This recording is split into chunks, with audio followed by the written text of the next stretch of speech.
Hello, it's me, Teacher Jason, and today we are going to talk about Peter Puppy and Harry Hatman. Now, Peter Puppy and Harry Hatman, together they make the sound.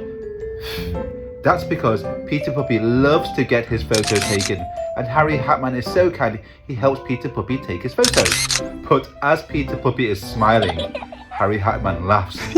He bites his teeth and makes a sound. So together they make the sound.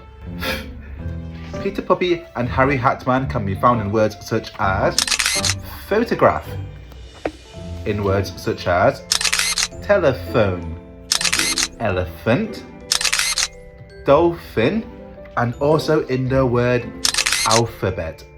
Come to Cheerful Kids and find out more. See you next time. Bye bye.